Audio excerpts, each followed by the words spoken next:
I'm only RYT 200. Do I need my 500-hour certification before I can teach athletes? This is one of the questions I get from yoga teachers who want to work with athletic populations.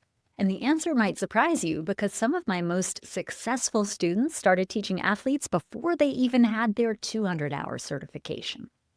I'm Sage Rountree, and I've been training yoga teachers to work with athletes for over 15 years.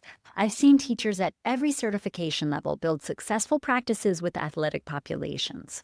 Today, I'm going to clear up the confusion about what credentials you actually need.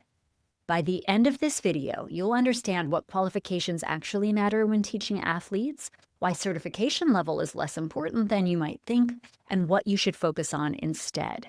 This will save you from waiting unnecessarily to pursue work you could start today. Here's the truth. There is no certification requirement for teaching yoga to athletes. Athletes don't ask about your Yoga Alliance status. Coaches don't care whether you're RYT 200 or RYT 500. Athletic directors aren't checking your continuing education credits. What they care about is, can you help their athletes perform better and stay healthy? I have trained teachers who started working successfully with athletes before completing their 200-hour certification. My student Leslie Morgan was teaching yoga for athletic balance at my studio long before she became a yoga teacher, although she was a business school professor. She got her 200-hour certificate years later. Jen McDonald was a physical therapy professor when she took my teaching yoga to athletes training. She wasn't even a yoga teacher yet. Today, she works with Olympic gymnasts. The certification myth keeps talented teachers from pursuing work they're already capable of doing. It's a form of imposter syndrome disguised as professionalism. So if certification level doesn't matter, what does? 3 things. First, understanding what athletes need. Now, this isn't taught in most 200 or 500-hour programs. You could have a 1,000-hour certification and still not understand how to serve athletes effectively. What matters is learning the specific needs of athletic populations, recovery practices, mental training tools, and how to complement, not compete with, their existing training. Second, the ability to communicate in their language. Athletes don't respond to Sanskrit terminology or yoga philosophy. They respond to outcomes.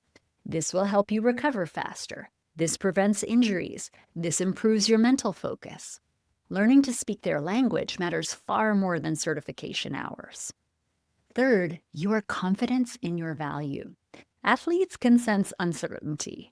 If you walk in apologizing for your certification level, they will pick up on that insecurity. But if you walk in clear about what you provide and confident in your ability to help them, they respond to that energy. None of these 3 things come from more yoga teacher training hours. They come from specialized education in working with athletes and practical experience applying it. Let me tell you about what actually happened when I started teaching athletes. I didn't have any special athletic certification. I wasn't a certified athletic trainer or a sports medicine specialist. I had yoga training and a background in exercise physiology from coaching endurance athletes. When I walked into the UNC football locker room for the first time, not one player asked about my certification level. The strength coach who hired me only cared about one thing: could I help his athletes recover and manage stress? Over the years, I've taught Roy Williams, the Hall of Fame basketball coach. He was my private client for over a decade, and Roy never asked about my credentials. He asked, "Can you help me feel better?" I have worked with Olympic athletes, with professional competitors, and Division I teams. Not once has anyone asked whether I'm RYT 200 or RYT 500. What they asked was, what can you do for us? How will this help our performance? Can you work within our schedule? Your answers to those questions matter infinitely more than your certification level. So instead of waiting until you have more yoga certification hours, here's what to do. Get specialized training in teaching athletes. This is different from general yoga teacher training. You need to understand athletic training principles, sport-specific needs, and how to position yourself professionally with coaches and programs. Start practicing now. Offer to teach a friend who's training for a running race.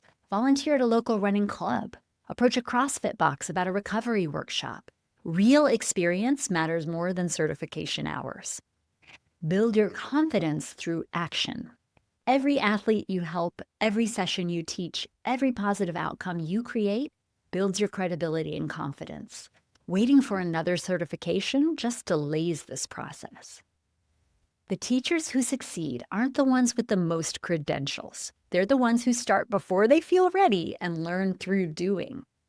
If you want to learn the specialized skills for teaching athletes, regardless of your current certification level, I've created a free workshop called How to Double Your Income Teaching Yoga to Athletes. In it, I share exactly what you need to know to start working with athletes confidently without waiting for another certification. The link is in the description below. Remember, your certification level doesn't determine your ability to help athletes. What matters is understanding their needs, communicating in their language, and having confidence in your value. Don't let the certification myth keep you from pursuing work you're already capable of doing. The athletes who need you aren't waiting for you to accumulate more hours. They need help now. Now, if this shifted your perspective, please like this video and subscribe for more honest talk about building a yoga teaching career. And please drop a comment.